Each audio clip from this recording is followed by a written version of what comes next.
Job, chapitre 15. Eliphaz de Théman prit la parole et dit: Le sage répond-il par un vain savoir? Se gonfle-t-il la poitrine du vent d'Orient? Est-ce par d'inutiles propos qu'il se défend? Est-ce par des discours qui ne servent à rien? Toi, tu détruis même la crainte de Dieu.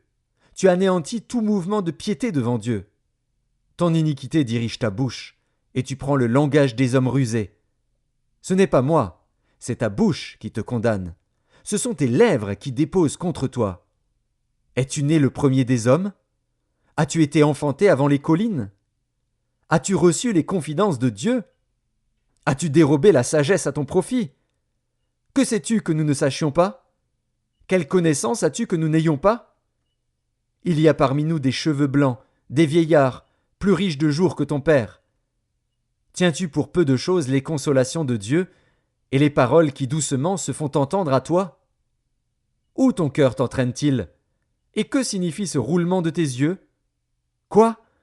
C'est contre Dieu que tu tournes ta colère et que ta bouche exhale de pareils discours?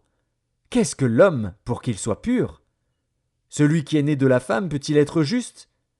Si Dieu n'a pas confiance en ses saints, si les cieux ne sont pas purs devant lui, combien moins l'être abominable et pervers, l'homme qui boit l'iniquité comme l'eau? Je vais te parler, écoute-moi. Je raconterai ce que j'ai vu, ce que les sages ont fait connaître, ce qu'ils ont révélé, l'ayant appris de leur père. À eux seuls appartenait le pays, et parmi eux nul étranger n'était encore venu. Le méchant passe dans l'angoisse tous les jours de sa vie, toutes les années qui sont le partage de l'impie. La voix de la terreur retentit à ses oreilles. Au sein de la paix, le dévastateur va fondre sur lui. Il n'espère pas échapper aux ténèbres, il voit l'épée qui le menace. Il court çà et là pour chercher du pain, il sait que le jour des ténèbres l'attend. La détresse et l'angoisse l'épouvantent, elles l'assaillent comme un roi prêt à combattre. Car il a levé la main contre Dieu, il a bravé le Tout-Puissant. Il a eu l'audace de courir à lui sous le dos épais de ses boucliers. Il avait le visage couvert de graisse, les flancs chargés d'embonpoint. Et il habite des villes détruites, des maisons abandonnées, sur le point de tomber en ruine. Il ne s'enrichira plus, sa fortune ne se relèvera pas, sa prospérité ne s'étendra plus sur la terre.